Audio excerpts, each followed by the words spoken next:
ओम गंगणपते नमः। जय माता तारा। पारश ज्योतिर्विज्ञान में आप सभी दर्शकों का हार्दिक अभिनंदन है। आज दुर्गा सप्तशती के 13वें अध्याय की कथा को कहते हैं सर्वप्रथम ध्यान। जिनके शरीर की कांति बालकालीन सूर्य की भांति है, जिनके 4 भुजाएं और 3 नेत्र तथा जो अपने हाथों में पाश, अंकुश, वर एवं अभय की मुद्रा धारण करती हैं, ऐसी उन शिवा देवी का मैं ध्यान करता हूं। ऋषि ने कहा, हे राजन, इस प्रकार मैंने तुमसे देवी के श्रेष्ठ महात्म्य का कथन किया। इस जगत की धारित्री देवी का ऐसा ही प्रभाव है। उन्हीं के द्वारा विद्या अर्थात ज्ञान का उदय होता है। भगवान विष्णु की माया स्वरूपा उन भगवती द्वारा ही तुम ये वैश्य तथा अन्य विवेकशील लोग मुग्ध होते हैं। इस समय भी मोहित हुए हैं एवं आगे भी इसी प्रकार होते रहेंगे। महाराज, तुम उन्हीं परमेश्वरी की शरण ग्रहण करो। अपने उपासकों को में भोग, स्वर्ग एवं मुक्ति का लाभ प्रदान करती है। मार्कंडेय मुनि ने कहा, मेघा मुनि से ऐसा वचन सुनकर राजा सुरथ ने उत्तम व्रतधारी उन महाभाग महर्षि को नमस्कार किया। मैं अत्यंत ममता एवं राज भ्रष्ट होने के कारण बहुत क्षुब्ध हो उठे थे। महामुने, इसलिए विरक्ति के कारण वे राजा तथा वैश्य तत्क्षण तपस्या के लिए चले गए और मैं जगदम्बा के दर्शनार्थ नदी के तट पर तप साधन करने लगे।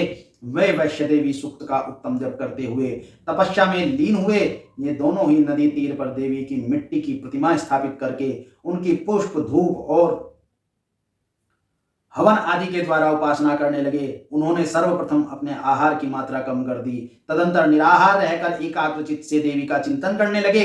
वे दोनों अपने शरीर के रक्त से सिंचित बलि चढ़ाते हुए निरंतर 3 वर्षों तक संयमी होकर उपासना करते रहे।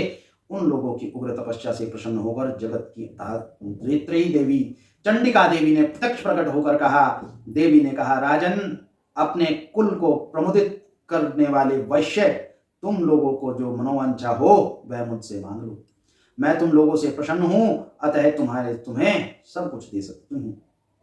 मार्कंडेय जी बोले, देवी की बात सुनकर राजा ने दूसरे जन्म में अक्षय राज्य प्राप्त करने का वर मांगा तथा इस जन्म में भी शत्रुओं की समस्त सेना को बलपूर्वक पराजित कर पुनः राज्य पर अधिकार जमा लेने का वरदान मांगा। वैश्य अत्यंत बुद्धिमान मनुष्य था। उसका मन सांसारिक विषयों से विरक्त हो चुका था। इसलिए उस समय उस वैश्य ने ममता और अंधकार मिटाने वाले ज्ञान की प्राप्ति का वर मांग लिया। तब देवी ने कहा, हे राजन, तुम अल्पकाल में ही शत्रुओं को जीतकर अपना राज्य पालोगे। अब वहां पर तुम्हारा राज्य स्थिर रहेगा।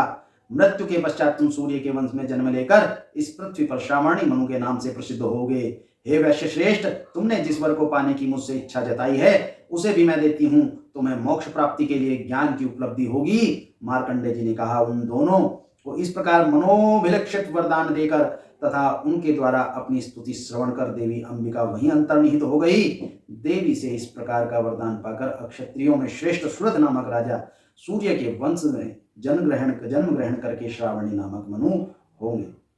इस प्रकार भगवती जगदम्बा के मार्कंडेय पुराण के श्रावणी मनवंतर कथा के अंतर्गत देवी महात्म्य में वर्णित सुरथ तथा वैश्य की वर प्राप्ति नामक 13वां अध्याय।